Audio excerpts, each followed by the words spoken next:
नमस्कार दोस्तों, आप पढ़ रहे हैं कक्षा 10वीं एनसीईआरटी गणित। आज हम पढ़ेंगे प्रश्नावली 3.2 के प्रश्न क्रमांक 3 के पांचों क्वेश्चनों को तो ध्यान से समझना।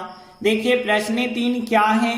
अनुपातों A1/A2, B1/B2 और C1/C2 की तुलना करनी होगी। जैसे कि हम प्रश्न 2 के सवालों में करते आ रहे थे, बिल्कुल वैसे ही करना। और फिर जो रैखिक समीकरण हमें दिए गए हैं, इनको हम बाद में बताएंगे वो संगत हैं या फिर असंगत हैं। तो हम सबसे पहले समझ लेते हैं कि समीकरण युग्म संगत कब होते हैं और समीकरण युग्म असंगत कब होते हैं। तो देखिए इसके बारे में तो हमने आपको पहले ही बता दिया है। जो हमें रैखिक समीकरण युग्म दिए जाते हैं उनकी तुलना हम इससे और इससे करते हैं। और यदि A1/A2 बराबर नहीं मिलता है B1/B2 के, तो रेखाएं प्रतिच्छेदी मानी जाती हैं। इस स्थिति में अद्वितीय हल होता है, मतलब एक हल निकलता है। और यदि तीनों बराबर आ जाते हैं A1/A2, B1/B2 और C1/C2, तो रेखाएं संपाती मानी जाती हैं और इस स्थिति में अनेक हल होते हैं। लेकिन यदि दो बराबर आए और तीसरा बराबर नहीं आया तो समांतर रेखाएं मानी जाती हैं और इस स्थिति में कोई हल नहीं होता है। तो एक चीज ध्यान देना, अद्वितीय हल का मतलब एक हल और संपाती रेखाएं में अनेक हल होते हैं। अनेक हल मतलब बहुत सारे हल हो सकते हैं। तो यहाँ पे देखिए पहली शर्त में और दूसरी शर्त में एक हल और अनेक हल हो सकते हैं, लेकिन तीसरी स्थिति में तो कोई हल नहीं, मतलब कोई हल ज्ञात ही नहीं हम कर सकते। तो ध्यान रखना, इस स्थिति में कोई हल हम ज्ञात नहीं कर पाते हैं, इसलिए ये वाली स्थिति असंगत कहलाती है और ये दोनों संगत कहलाती हैं। तो हम ध्यान रखेंगे कि यदि प्रतिच्छेदी रेखाएं आई या संपाती रेखाएं आई, तब हम कहेंगे कि समीकरण युग्म जो है वो संगत है। यदि रेखाएं समांतर आई तो वो असंगत है। तो हम पहला क्वेश्चन लेते हैं। तो देखिए पहले सवाल की बात करें तो यहाँ पे रैखिक समीकरणों की युग्म एक ये दिया गया है और एक ये दिया गया है। अब ध्यान देना, लेकिन जब हमने देखा था प्रश्न 2 के सवाल जो थे बराबर में 0 होता था, क्योंकि A1x plus B1y plus C1 होना चाहिए। तो 5 का हम यहाँ पे पक्षांतर कर लेंगे तो 3x प्लस 2y, 5 इस तरफ आएगा तो वो माइनस का होगा। बराबर में 0 हमेशा ध्यान रखना। और यहाँ पे भी यही हम करेंगे, 2x माइनस 3y, 7 यहाँ धन के हैं, इस तरफ ले गए माइनस के हो जाएंगे बराबर 0। तो ये हो गया समीकरण 1 और ये हो गया समीकरण 2। अब हम इनकी तुलना इनसे कर देते हैं। तो देखिए जब हम इनकी तुलना करेंगे इनसे, तो यहाँ पे देखिए A1 का मान 3 होगा, B1 का मान 2 होगा, C1 का मान -5, A2 का मान 2 होगा, B2 का मान -3 होगा, C2 का मान -7 होगा। तो देखिए तुलना करने पे हमने ये मान तो ज्ञात कर लिए, इसीलिए अब हम क्या ज्ञात करते हैं, A1/A2 ज्ञात करेंगे। तो देखिए A1/A2 कितना आएगा, 3/2 आएगा। ये कट तो सकते नहीं हैं। अब हम B1/B2 ज्ञात करेंगे। तो देखिए B1/B2 कितना होगा, 2/-3। और ध्यान रखना माइनस चिन्ह हमेशा ऊपर लगाया जाता है, /3। अब देखिए यहाँ 3/2 और यहाँ -2/3, ये दोनों बराबर नहीं आ रहे हैं। तो अब हमें C1/C2 ज्ञात करने की आवश्यकता नहीं है, सीधा हम लिखेंगे कि A1/A2 बराबर नहीं आ रहा है B1/B2 के। तो देखिए हमने लिखा चूंकि A1/A2 बराबर नहीं है B1/B2 के, और इस स्थिति में हमें पता है प्रतिच्छेदी रेखाएं होती हैं। तो यहाँ पे अर्थात रेखाएं प्रतिच्छेदी रेखाएं हैं, ऐसा हम लिख सकते हैं। और जब प्रतिच्छेदी रेखाएं हैं तो उनका मतलब है उनका एक हल निकलेगा, और एक हल निकलेगा तो हमने बताया था कि वो संगत कहलाता है। तो हम कह सकते हैं अतः दिया गया रैखिक समीकरणों का युग्म संगत है। इसके बाद दूसरा क्वेश्चन लेते हैं। तो देखिए दूसरे सवाल में रैखिक समीकरणों के जो युग्म दिए गए हैं, यहाँ पे भी हम वैसे ही करेंगे कि बराबर में 0 होना चाहिए, तो 8 का इस तरफ पक्षांतर कर देंगे तो 8 माइनस के हो जाएंगे। यहाँ 9 का पक्षांतर कर देंगे, 9 माइनस के हो जाएंगे। तो देखिए ये हो गया समीकरण 1 और ये हो गया समीकरण 2। अब हम इन दोनों समीकरण की तुलना इनसे कर देंगे।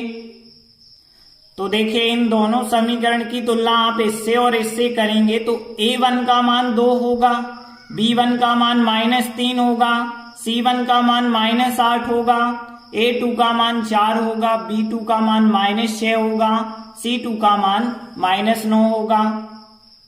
तो देखिए इन सबके मान तो हमने ज्ञात कर लिए, इसीलिए अब हम निकालेंगे a1 बटे a2 का मान। तो देखिए a1 बटे a2 करेंगे तो कितना आएगा, 2 बटे 4 आएगा। कट सकती हैं संख्याएं, 2 एकम 2, 2 दूनी 4। अब हम b1 बटे b2 करेंगे तो देखिए b1 बटे b2 किया हमने -3 बटे -6, माइनस से माइनस कट जाएगा और 3 एकम 3, 3 दूनी 6, तो ये दोनों तो बराबर आ गए। मतलब अब हमें c1 बटे c2 भी ज्ञात करना पड़ेगा। तो c1 बटे c2 कितना होगा, -8 बटे -9, माइनस से माइनस काट देना, बाकी संख्याएं नहीं कट पाएंगी। तो देख पा रहे हैं कि ये दोनों बराबर आ गए, लेकिन ये बराबर नहीं आया। तो हम क्या लिखेंगे कि चूंकि a1 बटे a2 बराबर आ गया b1 बटे b2 के, लेकिन c1 बटे c2 के बराबर नहीं है। तो देखिए हमने लिखा कि चूंकि a1 बटे a2 बराबर है b1 बटे b2 के, लेकिन c1 बटे c2 के बराबर नहीं है। और इसका मतलब होता है रेखाएं समांतर हैं, और रेखाएं समांतर हैं तब जो युग्म होता है वो असंगत होता है। तो हम कह सकते हैं अतः दिया गया रैखिक समीकरणों का युग्म असंगत है। दूसरा सवाल कंप्लीट हुआ। इसके बाद प्रश्न 3 देखिए। तो देखिए तीसरा सवाल है, यहाँ रैखिक समीकरणों के युग्म एक ये दिया गया है और एक ये दिया गया है। देखिए जो यहाँ पहला समीकरण दिख रहा है, पहली चीज तो यहाँ बटे में 2 और 3 है, तो हम कोशिश करें कि बटे वाली संख्या को हटा दें। तो देखिए बटे में 2 है और बटे में 3 है, 2 और 3 को हटाना है, तो 2 और 3 का जो एलसीएम होगा वो एलसीएम होगा 6। तो 6 का हम प्रत्येक पद में गुणा कर दें। तो यदि 6 से गुणा करेंगे तो इसमें भी 6 से गुणा होगा, इसमें भी 6 से गुणा होगा और इसमें भी 6 से गुणा होगा, क्योंकि 6 का गुणा पहले समीकरण में करना है। अब जब आप करेंगे तो 2 एकम 2, 2 3 6 आ जाएगा, और यहाँ 3 और 3 का गुणा करेंगे तो 3 त्रिका कितना आ जाएगा, 9x आएगा। 3 एकम 3, 3 दूनी 6, 2 आ गए और 2 पंचे 10, तो 10y हो जाएगा। और 6 और 7 का गुणा करेंगे 42 होगा। और 42 को आप इस तरफ लाके लिखेंगे, क्योंकि बराबर में हमें 0 रखना होता है, तो माइनस का 42 हो जाएगा। और 14 को भी आप इस तरफ रखेंगे तो माइनस के 14 हो जाएंगे। तो देखिए इस प्रकार से ये बन गया समीकरण 1 और ये बन गया समीकरण 2। अब हम इन दोनों समीकरण की तुलना इससे और इससे करते हैं। तो देखिए इन दोनों समीकरण की तुलना इससे और इससे जब हम करेंगे तो a1 का मान मिलेगा 9, b1 का मान 10, c1 का मान -42, a2 का मान 9, b2 का मान -10, c2 का मान -14 मिलेगा। तो देखिए तुलना करने पे हमें ये सब मान मिल गए, इसलिए अब हम क्या निकालेंगे, a1 बटे a2 निकालेंगे। a1 बटे a2 करेंगे तो 9 बटे 9 आएगा। 9 बटे 9 यदि आप काटेंगे 9 एकम 9, 9 एकम 9 आ जाएगा। फिर हम निकालेंगे b1 बटे b2, तो यहाँ पे देखिए 10 बटे -10। अब देखिए यहाँ पे भी कट जाएंगे, तो यहाँ पे 10 एकम 10, यहाँ पे 10 एकम 10, लेकिन माइनस चिन्ह लगाते हैं हमेशा ऊपर। अब यही चीज आप देखें, 1/1 और -1/1 ये दोनों बराबर नहीं आए हैं, तो हम c1 बटे c2 नहीं निकालेंगे। तो देखिए हमने लिखा चूंकि a1 बटे a2 बराबर नहीं है b1 बटे b2 के, इसका मतलब है कि दोनों रेखाएं प्रतिच्छेदी रेखाएं हैं और यदि प्रतिच्छेदी हैं तो हमने बताया था कि जो समीकरणों का युग्म होता है वो संगत कहलाता है। तो इस प्रकार से तीसरा सवाल भी कंप्लीट हुआ। इसके बाद चौथा सवाल देखते हैं। तो देखिए यहाँ रैखिक समीकरणों के युग्म ये और ये दिए गए हैं। तो देखिए सबसे पहले तो बराबर में 11 है, 11 का इस तरफ पक्षांतर करेंगे -11, -22 इस तरफ लाएंगे +22 हो जाएंगे। तो इस प्रकार से दो समीकरण बन गए, समीकरण 1 और समीकरण 2। अब हम इनकी तुलना इनसे कर देंगे। तो देखिए दोनों समीकरण की तुलना हम इससे और इससे करेंगे तो a1 का मान हो जाएगा 5, b1 का मान -3, c1 का मान -11, a2 का -10, b2 का 6, c2 का 22 हो जाएगा। तो देखिए ये हो गए सबके मान। अब हम निकालेंगे फिर, इसलिए a1 बटे a2 निकालेंगे। तो देखिए कितना आएगा 5 बटे -10। अब देखिए ये तो काट सकती है ना, 5 एकम 5, 5 दूनी 10 और माइनस चिन्ह हमेशा ऊपर लगाया जाता है, हमने आपको बताया था। तो -1 बटे 2 हो गया। अब हमने b1 बटे b2 का मान निकाला तो देखिए क्या आएगा यहाँ -3 बटे 6 और 3 एकम 3, 3 दूनी 6, यहाँ भी -1 बटे 2 आ गया। ये दो तो बराबर आ गए, मतलब हमें तीसरा भी निकालना पड़ेगा, c1 बटे c2 -11 बटे 22। अब देखिए यहाँ पे 11 एकम 11 होता है, 11 दूनी 22, तो यहाँ भी -1 बटे 2, ये तीनों बराबर आ गए।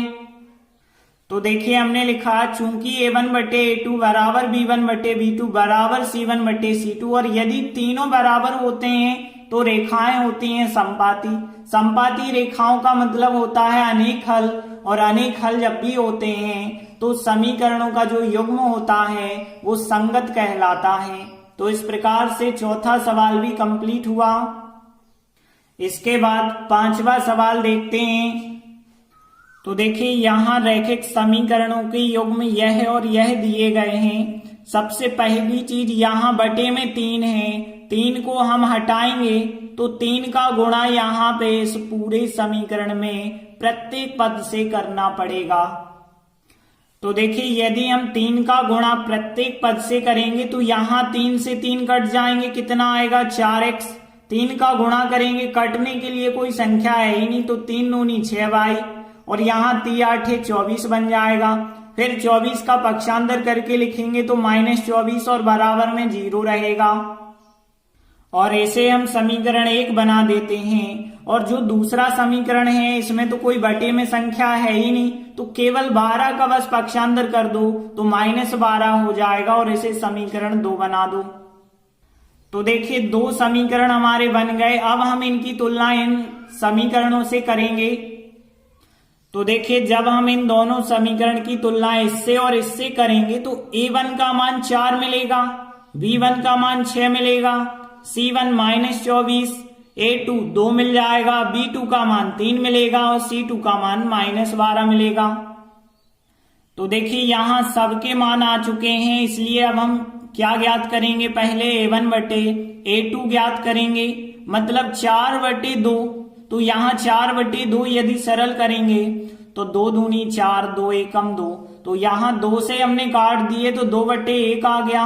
अब हमने फिर निकाला b1 बटे b2, तो यहाँ पे कितना आएगा 6 बटे 3 आएगा। फिर आप 3 से काटेंगे, 3 एकम 3, 3 दूनी 6, तो यहाँ 2 बटे 1, यहाँ भी 2 बटे 1 आ गया। इसका मतलब है अब हमें c1 बटे c2 ज्ञात करना होगा। -24 बटे -12, देखिए माइनस से माइनस तो कट जाएगा।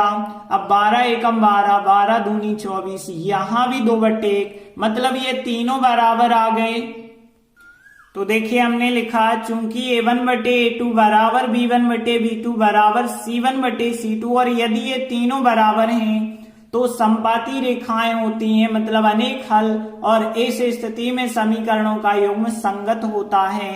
तो हमने लिखा अतः दिया गया रैखिक समीकरणों का युग्म संगत है। इस प्रकार से पांचवा सवाल भी कंप्लीट हुआ। तो प्रश्न 3 के 5 सवाल हमने कंप्लीट कर लिए हैं। धन्यवाद।